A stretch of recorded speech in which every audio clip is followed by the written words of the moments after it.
Bu pomidorlar 2 ay içinde üsüp çıktı. Bunlar indi 3 günde emine. 2-3 günde üsüp çıkıyor yaşılay. Менделеевск балалар һәм яшүсмерләр компетенцияләр үзәге үзләре уйлап чыгарган гидропоник лабораторияны тәкъдим итә. Махсус яктырткычлар ярдәмендә яшелчәләрне тиз арада үстерәләр һәм алар экологик яктан чиста. Туфраксыз үсә. Шифалы, файдалы, тузлы суда шушы үсентеләр үсеп чыга.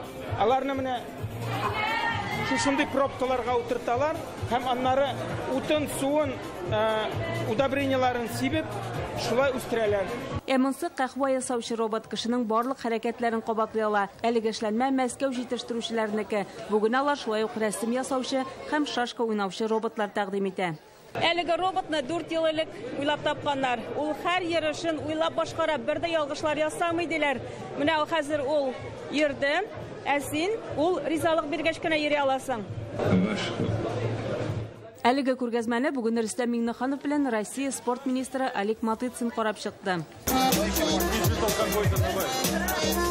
Бүген монда нинди генә киләчәк җиһазлары юк. Роботлардан алып, отышлы лотереяларга кадәр бар. Алар яныннан балаларны алып китеп булмый. Киләчәк яшьләр кулында ди рәис. Соңыннан Татарстан киләчәк дип аталган 1-нче республика Фиджитал ярышының финал этабын махсус төймәгә басып ачып җибәрделәр.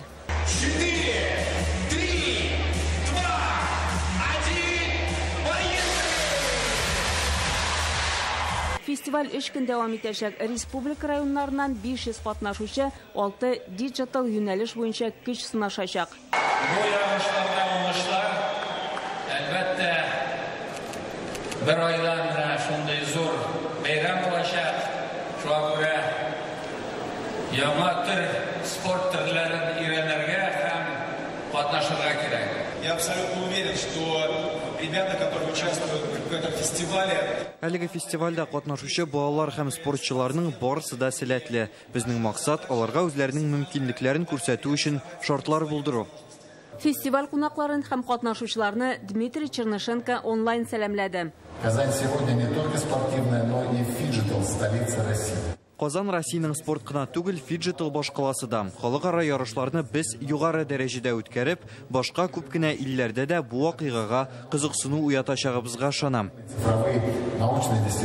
Республика гадәти спорт белән кибер уеннарны берләштергән ярышларны популярлаштыру өчен иң яхшы мөмкинлек. Аның нигезендә киләчәк уеннары да уңышлы үтәчәк дип билгеләп үтте ил җитәкчеләре. Шулпан Касыймова, Гадел Миндубаев, Яңа гасыр